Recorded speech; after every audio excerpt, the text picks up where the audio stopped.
بسم اللہ الرحمن الرحیم۔ السلام علیکم ورحمۃ اللہ وبرکاتہ۔ الحمد للہ رب العالمین والصلاة والسلام علی اشرف الانبیاء والمرسلین محمد وآلہ وصحبہ اجمعین، اما بعد۔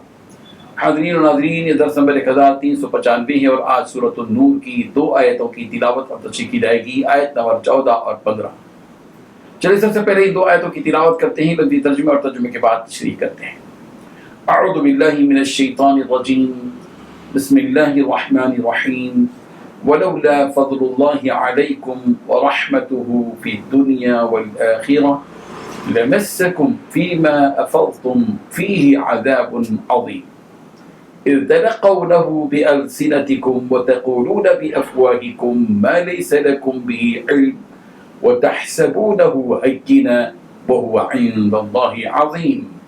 صدق الله العظيم۔ لفظی ترجمہ یوں ہے،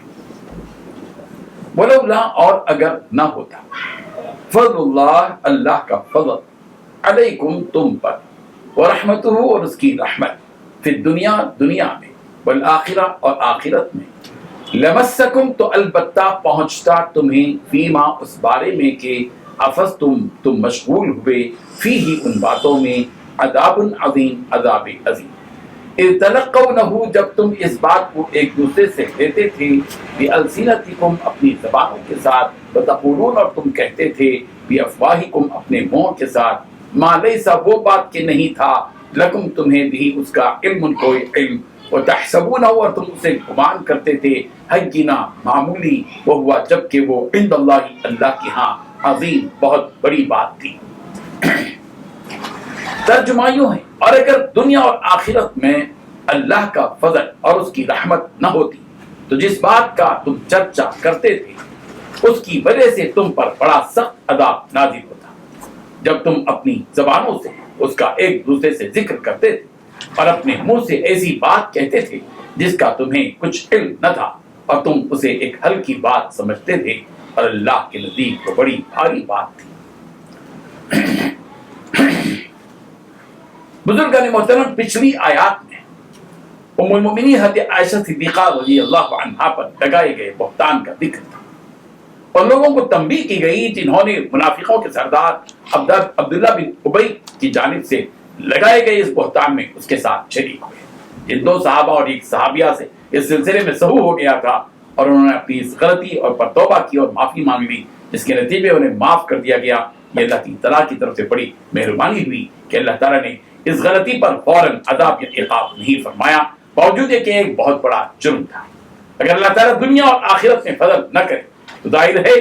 کہ نتیجہ یہی ہوگا کہ وہ عذاب عظیم کا شکار ہوگا۔ اللہ تعالیٰ نے اس جرم کے معاملے میں توبہ کرنے کی مہلت عطا فرمائی اور آخرت کے اعتبار سے مغفرت فرما کر اپنی رحمت ان لوگوں پر فرمائی۔ بہتان کے اس معاملے میں جو مبتلا ہو گئے، اگر اللہ تعالیٰ ان پر عذاب یا سزا دینے میں جلدی فرماتے تو معاملہ دیگرگوں ہو جاتا، دشوار ہو جاتا۔ یہ اللہ تعالیٰ کا احسان ہے اور اس کا فضل ہے کہ اس نے اس معاملے میں بڑی مہربانی فرمائی۔ اللہ تعالیٰ یہاں یہی حقیقت بیان فرما رہے ہیں کہ اگر تم پر اللہ کا فضل اور اس کی رحمت نہ ہوتی، اگر اللہ تبارک و تعالیٰ بڑا مہربان اور بڑی رحمت کرنے والا نہ ہوتا تو تمہارا بچنا ناممکن ہو جاتا۔ اللہ تعالیٰ کا یہ احسان مانو کہ اس نے تم کو بچا لیا اور تم کو توبہ کی مہلت دی اور تم کو معاف کر دیا۔ اس کے بعد مزید وضاحت کرتے ہوئے یہ بات کہی جا رہی ہے کہ تم اس بات کو ایک دوسرے کے منہ سے سنتے تھے اور ایسی باتیں تم اپنے منہ سے نکالتے تھے، یعنی ام المؤمنین حضرت عائشہ صدیقہ رضی اللہ عنہا کے بارے میں بہتان والی باتیں تم کر رہے تھے اور تم اپنی زبان سے ایسی باتیں کہہ رہے تھے جس کی حقیقت کا تمہیں پتہ ہی نہیں تھا، علم ہی نہیں تھا، اور تم یہ خیال کر رہے تھے کہ ایک معمولی سی اور ہلکی سی بات ہے، حالانکہ ام المؤمنین جیسی پاکیزہ متقی صالحہ مثالی وہ خاتون جو ایک نبی کی زوجہ ہیں، زوجہ محترمہ ہیں اور ساری امت کے لیے ماں کا درجہ رکھتی ہیں، ان کے بارے میں ایسی باتیں کرنا کوئی معمولی بات نہیں بلکہ ایک غیر معمولی گناہ کی بات تھی، اور اس بات کو ہلکا سمجھنا ایک اور غلطی تھی۔